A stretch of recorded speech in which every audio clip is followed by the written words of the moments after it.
Thanks for that opening. Welcome back. Welcome everybody. My name is Mike Cox. I'm a board member. And as you may remember at the beginning of services now, board members getting up and yakking for a few minutes to tell you what's going on.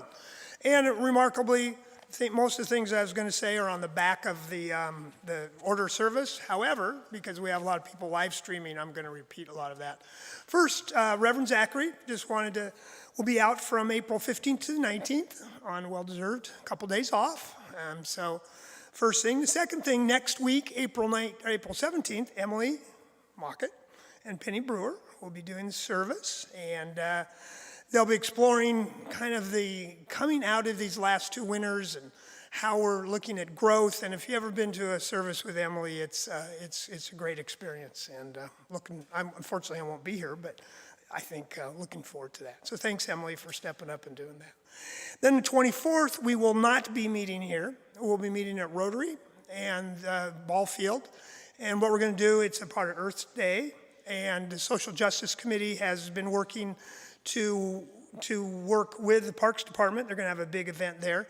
So we're going to meet there at 9:30 on the 24th to have a short service. And then we'll be participating in a service project. There'll be food, there'll be music. And I want to thank Allison for getting that all put together. So thank you, Allison. Then on May 1st, after the service in the library, for those who don't know, it's just down the way.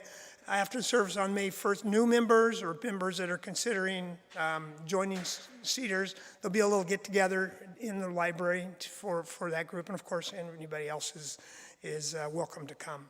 Also on May 1st at 4 o'clock, Cedars is sponsoring a film, Youth versus Gov. And if you haven't heard about it, it'll be at 4 o'clock at the Eagle Harbor Church. There'll be more information.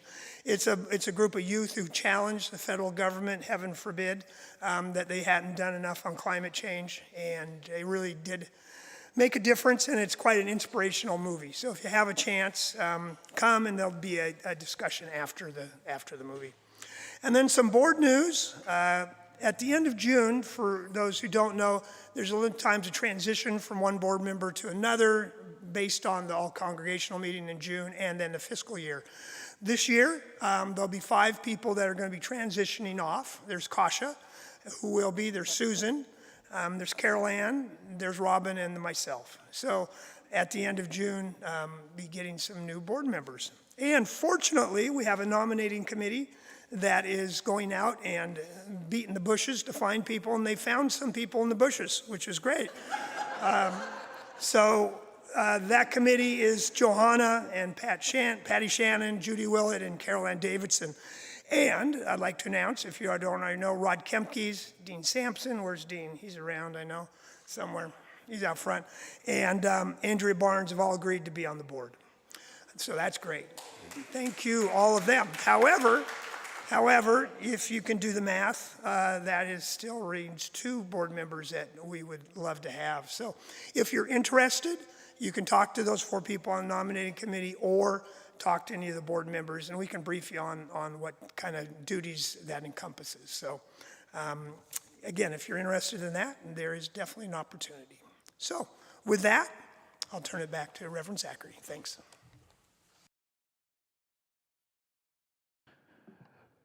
Before Archer offers our words to welcome and we move through our service, I have some sad news that I would like to share with the Cedars community. Yesterday afternoon, I was informed of John Peck's death. As many of you know, John Peck had been struggling and fighting a battle against cancer for a while now, and this was his second time facing cancer. He had tried many treatments, and recently those treatments were not effective. John had took advantage of the time he had left. He made sure that things were in place as he wanted them, and as part of that, he made the decision to participate in Death with Dignity. And so this morning, I'm sorry to share that sad news with all of you. May we continue to hold John in our hearts, in our memories. May he continue to inspire us, and may we carry him forward. In terms of Next details, I'll be in touch with his son Colin and Leon in the coming days. We have already started some of the planning for a memorial service, but we'll need to begin selecting dates. So that information will be shared with all of you as soon as the details are known. Before we transition into our welcome, I would just like to invite us into a moment of collective silence together.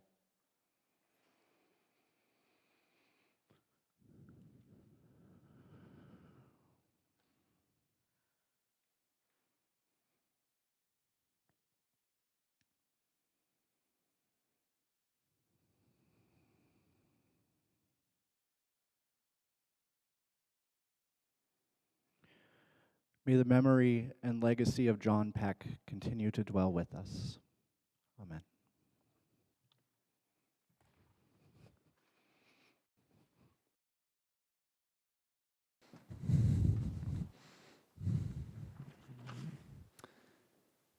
Good morning, and welcome to Cedars Unitarian Universalist Church. My name is Archer Phillip, and I am pleased to be serving as worship associate alongside our minister, Reverend Zachary Vinson. This is my first time being a worship associate, but after seeing so many people handle the mantle well, it feels really good to be in front of you as worship associate today. Thanks to the sound team, the tech team, and the setup team for turning this elementary school gymnasium into a sanctuary. Before we move further into our service, let's pause to acknowledge that members of our congregation occupy the ancestral, traditional, and contemporary lands of Coast Salish tribes. The homelands of the Suquamish, Duwamish, Klallam, and Chimicum people were ceded under duress through the Point Elliott and Point No Point treaties. We affirm Indigenous sovereignty, both past and present. This acknowledgement does not substitute for the need to build authentic relationships with modern-day members of these tribes and to learn about their living culture and history.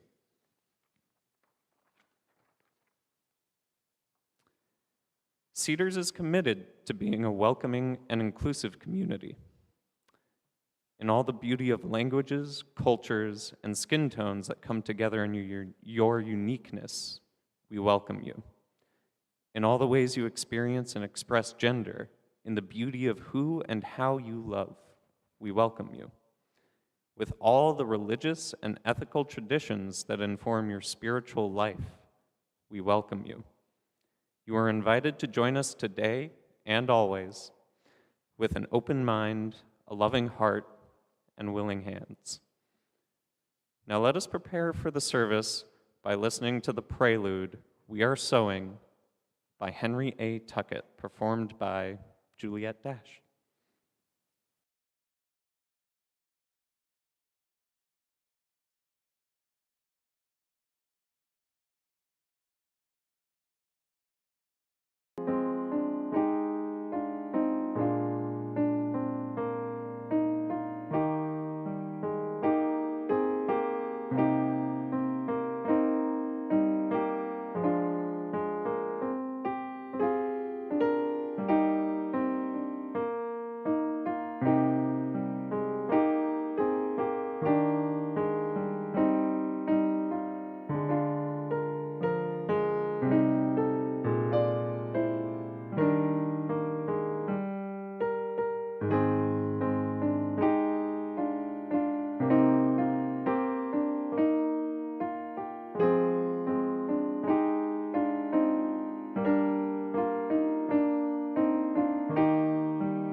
Today we are continuing an exercise of poetry in honor of April being Poetry Month.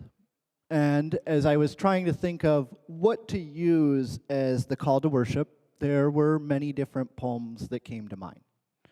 I thought about William Blake, "Youth of delight, come hither and see the opening morn," but it didn't fit. Or one of my favorite Robert Frost poems, "The Silken Tent." She is as in a field, a silken tent, at midday when the sunny summer breeze has dried the dew and all her ropes relent. But that didn't quite hit the point that I was trying to make.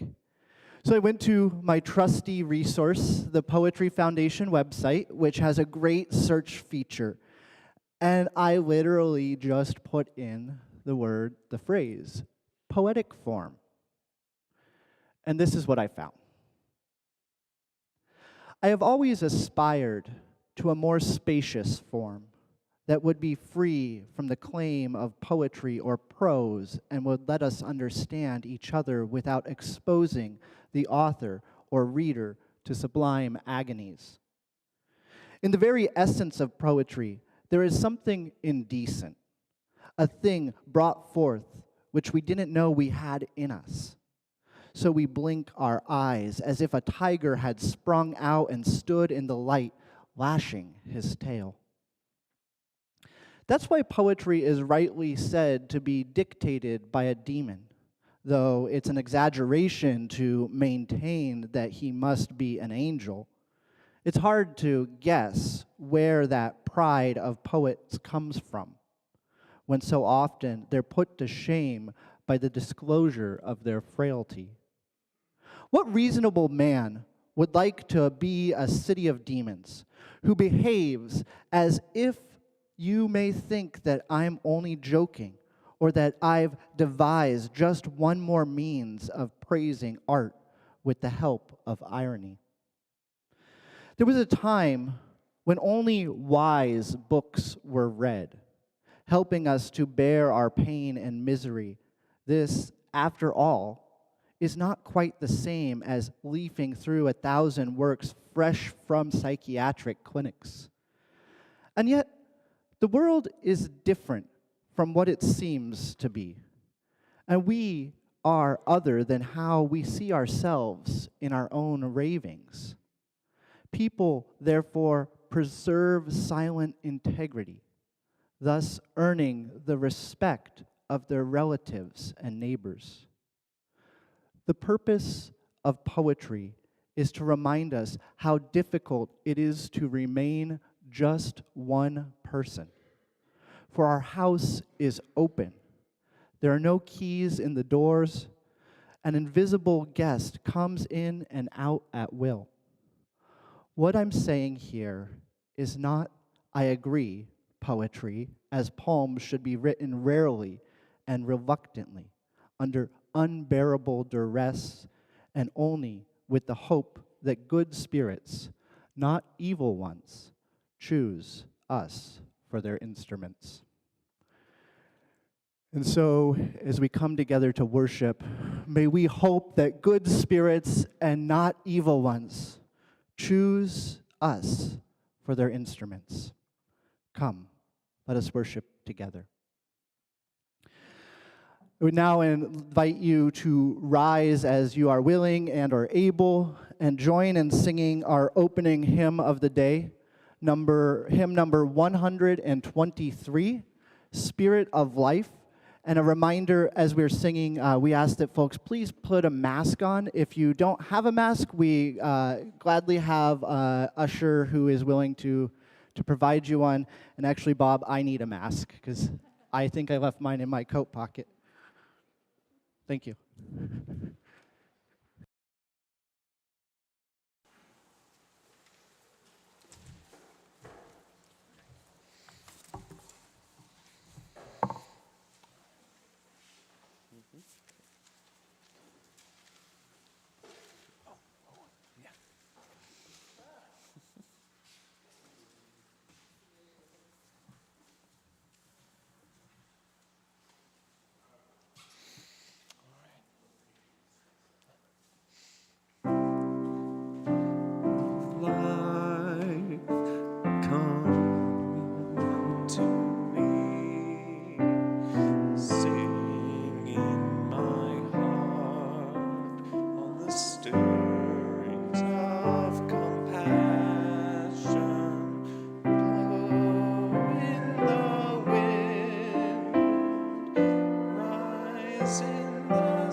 As we reflect on poetry this month, I have come to appreciate speaking poetry aloud.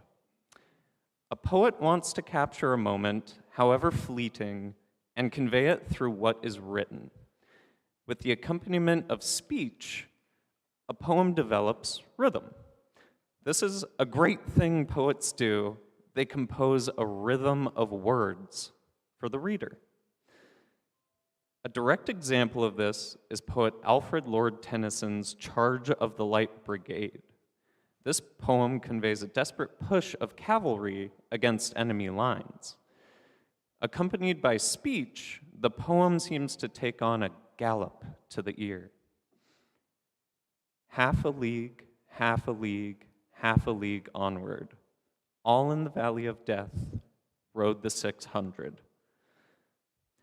The rhythm or meter that a poem may follow has pulled me in to try and parse out the stresses and syllables, and I've come to really enjoy it. If reading in silence can't crack a poem, then typically I'll go straight to sounding it out. In a coffee shop or walking down the street, I start to sound a little odd as people pass by, but it's a sacrifice that I'm willing to make. Upon the first couple readings, of course I struggle, but the fun part is smoothing it out, reading it maybe 10 times and finding where I land after smoothing it out. Lining up all the emphasized words, adding my own tones, and then seeing what I've discovered from how I might think the poet intended it to sound. During my reflection, I came to repeat one poem in particular over and over, one that I am very, very fond of, and I'm happy to share with you today. Let me read Revelation by Robert Frost. We make ourselves a place apart, behind light words that tease and flout, but oh, the agitated heart. 'Tis pity if the case require, or so we say that in the end, we speak the literal to inspire the understanding of a friend. But so with all, from babes that play at hide and seek to God afar, they must speak and tell us where they are. This poem was initially just fun to read, so I searched for meaning as I repeated. The rhythm formed better after each reading. One line in particular kept sounding out of place to me as I went over and over. It just seemed to stick out amongst all the other tiny words. There was one word, agitated, that just sticks out. It seems to want itself to be known through the poem. It has 4 syllables, as opposed to every other word having a light 1 or 2 syllables. This word really made me realize that amongst all of the words of the poem, teasing and flouting, from babes that play at hide and seek to God afar, all brings you away from the agitated heart. And so surrounding that line, about the agitated heart, are words that flout. So I was able to bring insight into the poem after really ingraining it into my head and then speaking it and letting the rhythm kind of leave out that word agitated. And it really made me think. In reading aloud to myself, I was able to enjoy a search for truth and meaning. I also got some good speech practice in the process. You know, those syllables, they take practice. I intend to keep reading poetry aloud to see what I may discover from a verbal perspective. And I would encourage all of you to read some poetry aloud as well. I dedicate the lighting of the chalice to our voices and what they may help us discover.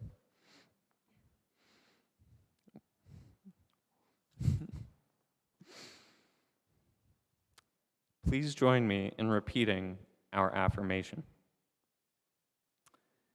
As we come together to worship, we remind ourselves to treat all people kindly because we are one family.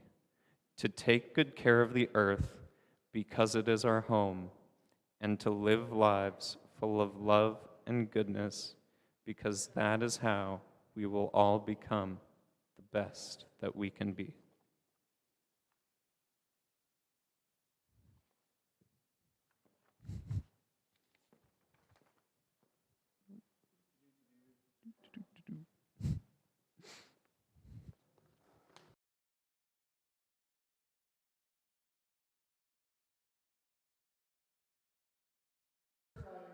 Have been working together for a few weeks now, and I apologize if you can't all see me, but we'll be loud. And I wanted to give you a little bit of an insight into sort of what it's like to work on preparing worship services with Archer. And so we're going to have a little scene here for you. Hang on a second, let me.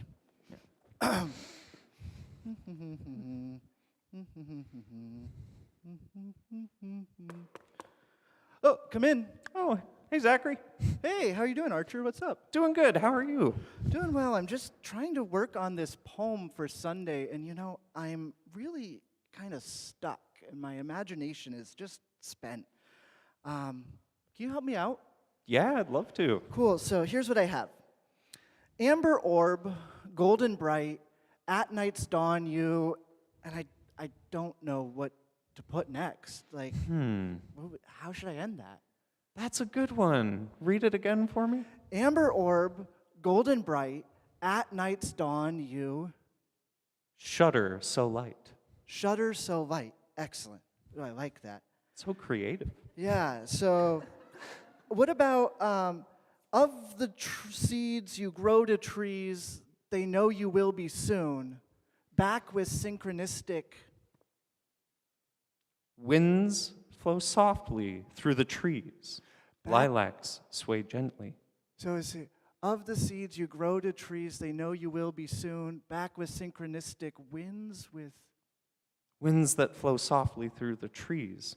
That's just a line I loved a lot.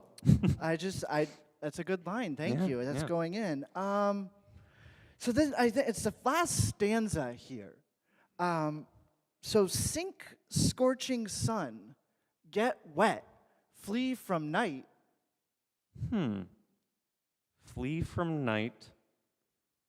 Stop giving me a fright. Stop giving. Wait, does that rhyme with the first line? The first line. Read it again for me. Oh, so amber orb, golden bright, at night's dawn, you. You. Oh, shoot, that's the thing with poetry. Well, it's okay. I think we have enough of it here. I think so too. Thanks for helping me out, Archer. I really appreciate it. It's Of been course. good. This creative process was really fun. Yeah, you too. So, point of this is over the last few years, we've had a lot of serious moments, and I will say one of the things that has been great recently is the fun and creativity that is starting to happen again. And so this is our invitation to all of you to occasionally do some things goofy. Feel free to come by the office. Archer and I are reading poetry together quite often and really are trying to be collaborative in what we do, and we would love to see some of you join in. So welcome, Archer, and that is all of our story for today.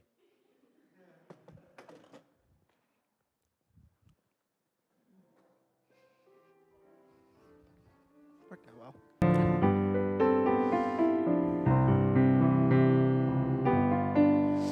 do the prayer now, and that'll be that, and then we'll go off.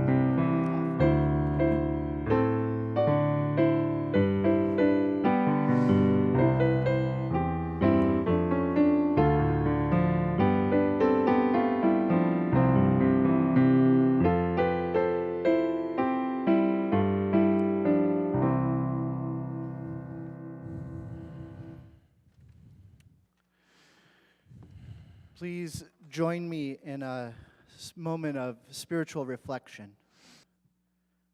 Allow yourself to come into this moment. Presence, into each other's presence, to feel the connection that we share with one another.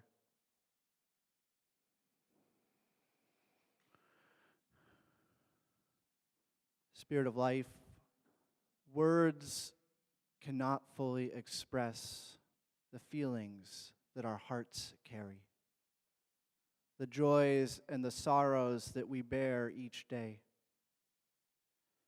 Let this time of coming together be a time to share those joys, those sorrows with each other, to bear these things together, knowing we are not alone. Let us help one another to face uncertainty, to face hardships, to face death. Remind us of those values that we place before us, and let them be the thing that, like a magnet, draws us forward in this day and in the days ahead. Amen.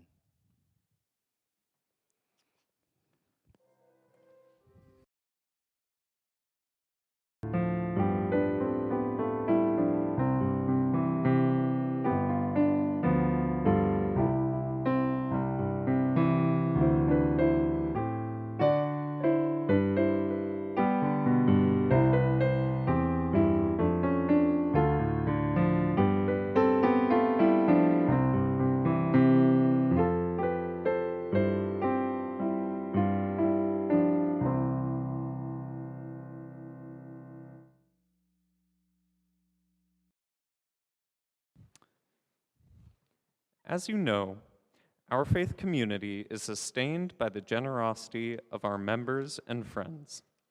Your contributions help nourish the spiritual growth of our community through weekly worship and ongoing programs that cultivate connection, belonging, sharing, and caring. If you are visiting for the first time, please feel free to let the baskets pass you by. You are a guest, and we are happy simply that you are with us. Will the ushers come forward to collect the offering?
Today.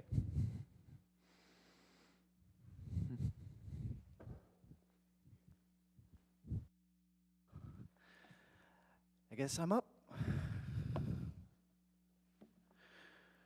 So, let me open my sermon because it closed here, but there it is. What is poetry? What is poetry? And why do I love it? I don't think we're going to answer the part, why do I love it, in this sermon exactly.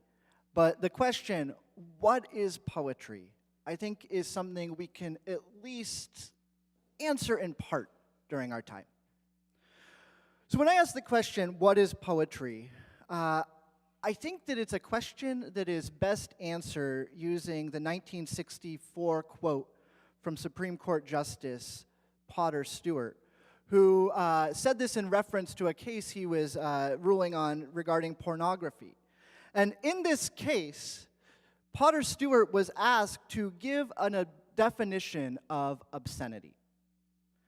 And he said, "I shall not today attempt further to define the kind of material I understand to embrace within that shorthand description. And perhaps I could never succeed in intelligibly doing so. But I know it when I see it. And the motion picture involved in this case is not that. I know it when I see it." So what is poetry? Well, he answered it. I know it when I see it. We're done. However, since I'm sure that you expect me to talk for a little bit longer than that, I'd like to go into a little bit more detail. So we're going to travel back now. So ancient Greece. Aristotle was one of the first philosophers to write a treatise that explored what poetry was.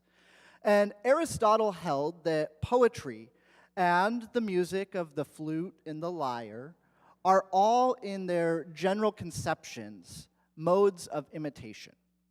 That is to mean that each of these art forms, poetry and music, seeks to imitate or capture the essence of an object or an idea.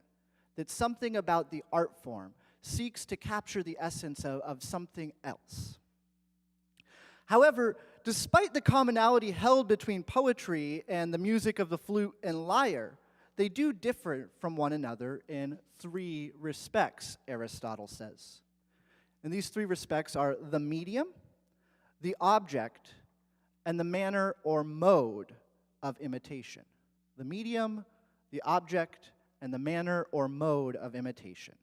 These were the things Aristotle said distinguished the arts from one another.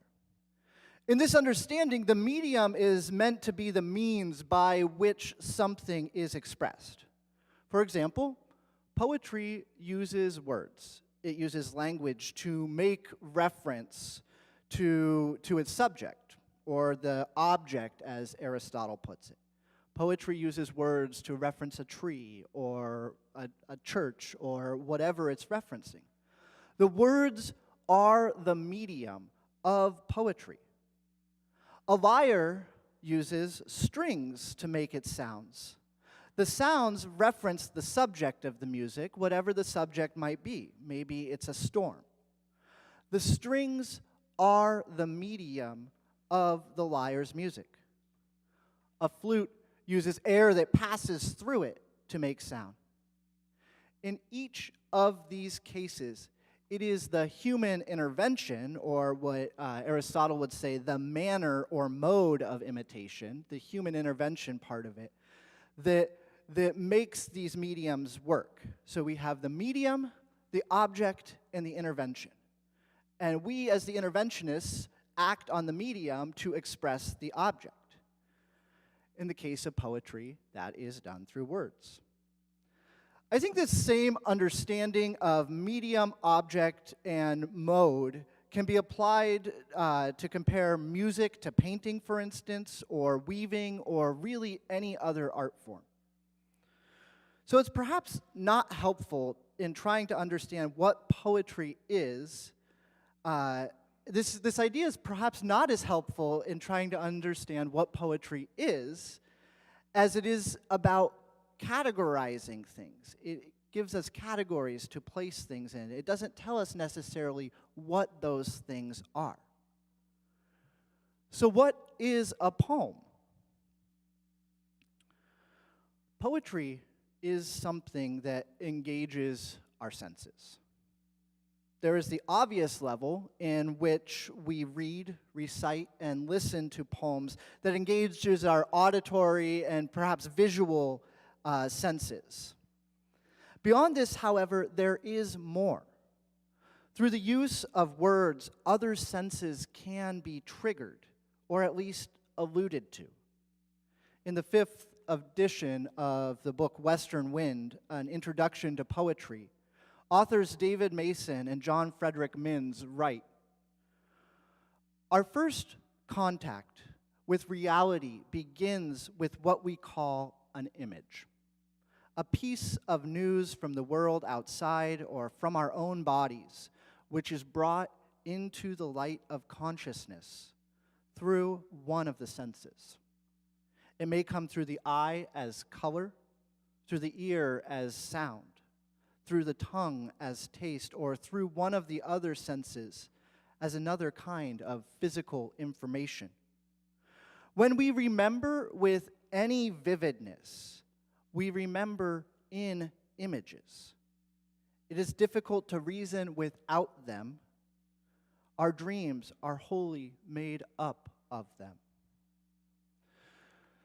This way of defining an image allows us to get beyond just the visual realm. It includes all of the ways that we can experience the world, that all of these things come into us and create an impression, or as they said, an image. And that these images are what poetry is made of. An image isn't just something visual. It's a representation of something that has been experienced. Or as Goethe says, I no sooner have an idea than it turns into an image. These ideas in themselves, the sort of objects of the image, are abstract. It's only when we begin to process them that they turn into something concrete. And it's precisely this transformation that turns mere words and ideas into poetry. By that, I mean that I believe it is the function of poetry to take something intangible and give it a body so that it can be understood by ourselves and by others. To give you an idea of the difference between abstract ideas and concrete images, here are some examples from Shakespeare's writing on how this sort of concrete abstract relationship is. An abstract idea would be something like, we mean you no harm. We mean you no harm. To put that in terms of a concrete image, Shakespeare says, to you our swords have leaden points, Mark Antony. To you our swords have leaden points, heavy points. We're not going to harm you with them. Or if we were to say, take the abstract idea, we can't trust anyone. You might turn it into a concrete image by saying, where we are, there's daggers in men's smiles. To express that sense of danger. We can't trust anyone. Where we are, there's daggers in men's smiles. Or someone, maybe you change your mind a lot, so you say, I often change my mind. Or alternatively, in a concrete image, I am a feather for each wind that blows. I am a feather for each wind that blows. The poet's preference for thinking in images, as we have seen, is not merely a literary mechanism. It is based on the way our body and mind put us in touch with the universe. I think this is what the poet in the poem I read, I'm sorry, I can't pronounce her name and I feel awful, but the poem I read earlier was making a reference to the poem Ars Poetica. She writes, in the very essence of poetry, there is something indecent. A thing is brought forth which we didn't know we had in us. So we blink our eye as if a tiger had sprung out and stood in the light, lashing his tail. This line of poetry also illustrates another feature of poetic form that I think is worth exploring. And that's mainly the use of figurative language. In this stanza, we get a feeling of surprise when the poet brings this poem onto the page and describes it as if a tiger had sprung out. She said, it is this use of the word as that makes this a figurative statement. A tiger didn't literally spring out of this poet's head onto the page. The poem coming out wasn't just instantly there, but in saying it's as if a tiger has sprung out, we get a sense of surprise. Poetry relies on figurative language. I could just say I was surprised, but that's not going to elicit those same sorts of emotions that might come to mind if I imagine a tiger jumping out at me. Poetry oftentimes uses simile and metaphor and allusion as a way of inviting us into the experience of the poem. When our imaginations engage, we are drawn into the experience, and our minds work to place us within that context. Another feature of poetry that I think that is worth naming is the role of imagination in poetry. The topics explored by poets don't need to have a one-to-one correlation with what happens in the real world. For instance, in a poem, you can taste blue. You can feel a rainbow, or maybe see a sound. This kind of blending of the senses is known as synesthesia, and it actually happens in the real world. Some people have a neurological predisposition to this, but in poetry, it's this blending of these senses that adds a richness and an imaginative nature to it. Examples of this might be, when we were children, words were colored. Harlot and murder were dark purple. Or, the oriole, a charred and singing coal, still burns aloud among the monuments. And Cortez rode up, reining tautly in firmly as coffee grips the taste, and away. This blending of the senses adds a richness that causes our mind to start pondering.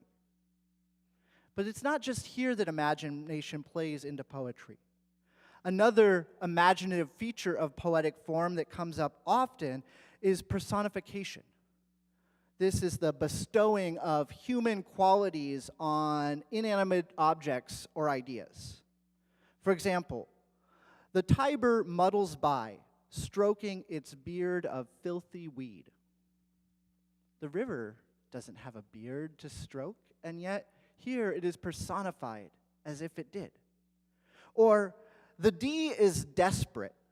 The B wanted to take a vacation, live on a billboard, be broad and brave. Letters don't want to take vacations. And yet here we experience this letter being personified in a way that allows us to imagine different ways of things existing. In each of these examples, the Tiber or the letters, we are participating in an action these things are participating in an action that would only be possible for humans. And yet, here they are. I find that interesting, just the role that imagination can play in poetry to get us to think about things in new ways. There are many other features of poetic form that I could continue to talk about. I could continue to explore rhythm and meter, as Archer began earlier. These are certainly staples of many different poetic movements. There are also ways to play with the sound of words, as Robert Frost does in his poem, Acquainted with the Night, when he uses the sound of the letter S to create a staccato feel that makes it feel as if the speaker in the poem is stopping. He writes, "I stood still and stopped the sound of feet. Stood still and stopped the sound of feet." When you encounter this line in the poem, it feels as if you are stopping. There's an abruptness to the sounds. It adds to what is happening.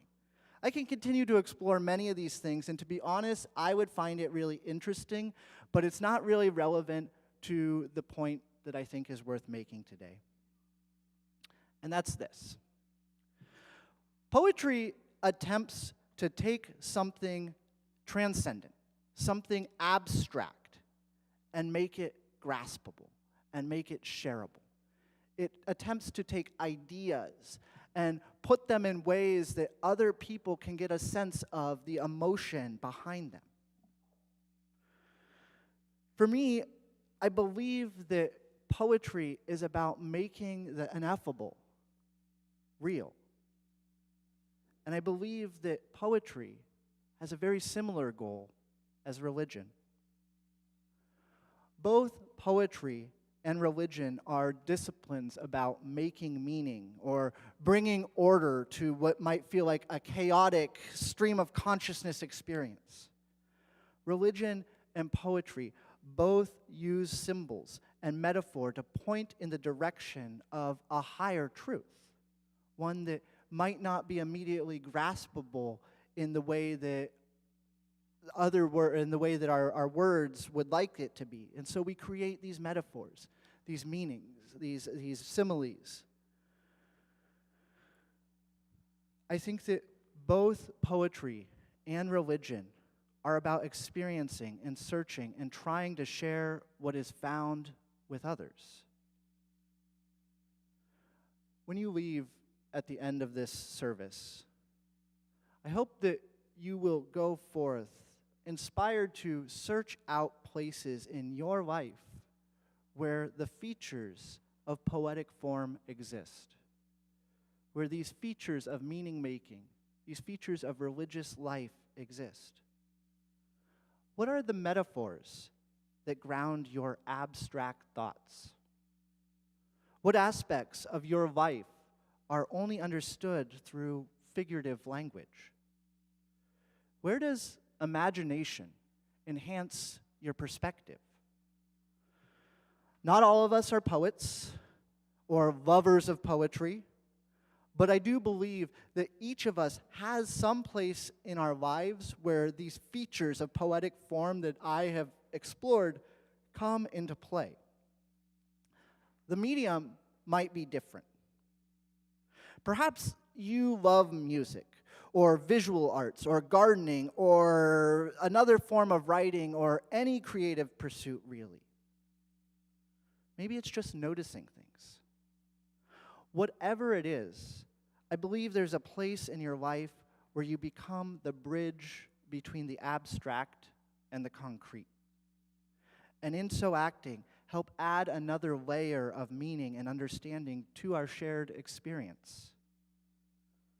Let us work to bring more of the transcendent into this world. Let's use our imaginations.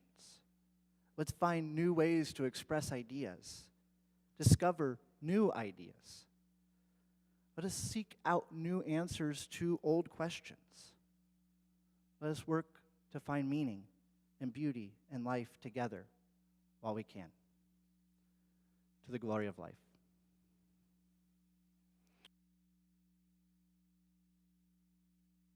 I'd like to invite us to rise as you are willing and able and don our singing regalia, our masks, and prepare to join together in lifting our voices as we sing our closing hymn, number 131, Love Will Guide Us.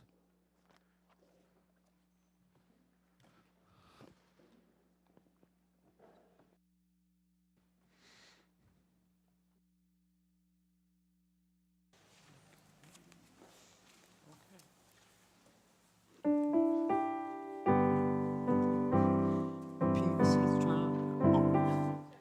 Oh, that's okay.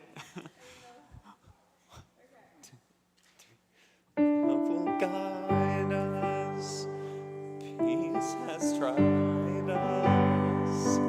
Hope inside us will lead the way on the road from greed to giving. Love will guide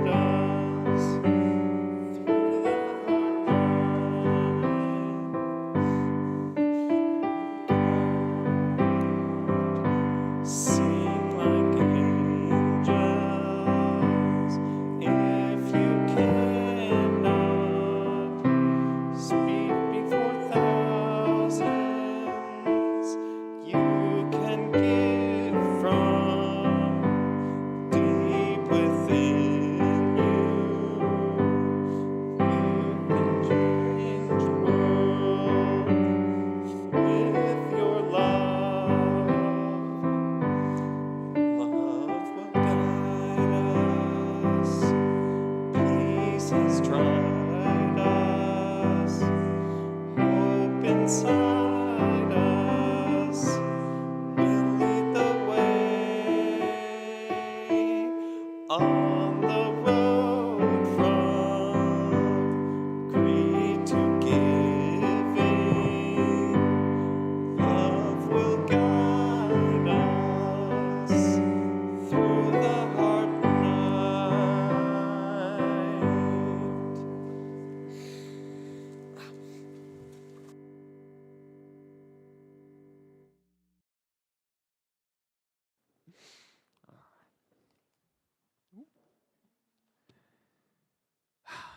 Please repeat after me as I extinguish our flaming chalice.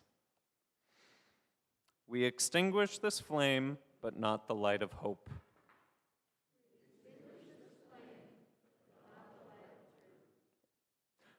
The warmth of community or the fire of commitment.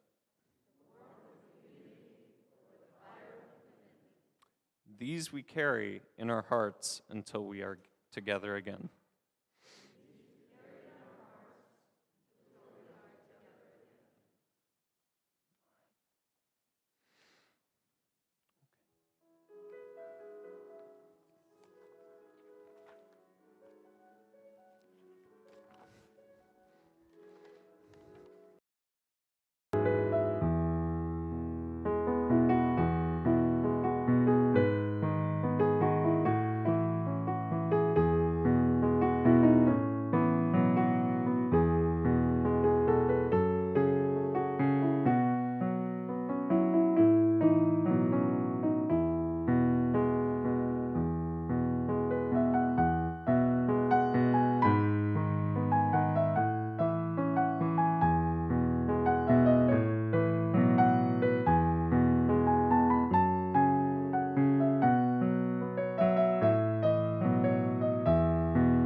Our service has ended, but our service to the world and one another begins anew. As we go forth, may we be inspired to seek out the meaning that life has to offer us. Now get out there and enjoy the weather. We have coffee and tea over here for folks. You're welcome to stay and chat. And